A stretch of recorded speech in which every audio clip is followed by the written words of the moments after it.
அம்மா பக்கத்து வீட்டுக்கு புதுசா குடி வந்துருக்கீங்களாம்மா? ஆமா. நீங்க என்ன ஆளுங்கம்மா? அதாம்மா நீங்க என்ன ஜாதின்னு கேக்குறேன். இல்லம்மா எதுக்காக கேக்குறேன்னா இந்த ஏரியாவில் இருக்கவங்க எங்க ஆளுங்க.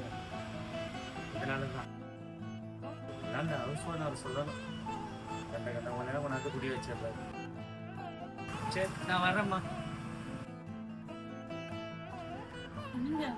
சொல்லுமா. நீங்க என்ன ஆளுங்கம்மா? அதாம்மா ஜாதின்னு கேக்குறேன். கண்ட கண்டவங்க நேரம் கொண்டாந்து குடி வச்சிடுறாரு. பக்கத்து வீட்டுல ரெண்டுக்கு இருக்கிறதுக்கும் ஜாதிக்கும் என்னங்க சம்பந்தம்? சரி விடுமா, அவங்க பெரியவங்க என்னதான் சொன்னாலும் புரிஞ்சுக்க மாட்டாங்க. அவங்களா புரிஞ்சுக்கிட்டாதான் உண்டு. நீ போய் வேலையை பாரு.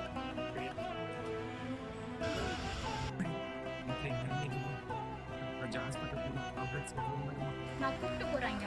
பக்கத்து வீட்டுல ரெண்டுக்கு இருக்கிறதுக்கு மட்டும் உங்களுக்கு ஜாதி தேவை, ஹாஸ்பிட்டல் கூட்டு மட்டும் உங்களுக்கு ஜாதி தேவை இல்லையா?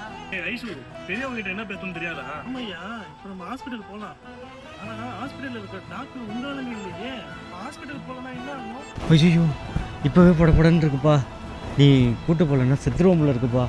ஜாதிகள் இல்லையடி பாப்பான்னு பாரதியாரும் எல்லாருமே சமம்னு அம்பேத்கரும் சொல்லியிருக்காரு. உங்களை சொல்லி ஒரு பிரயோஜனம் இல்லைங்க. ஊர்ல பாதி பேர் அப்படிதான் இருக்காங்க.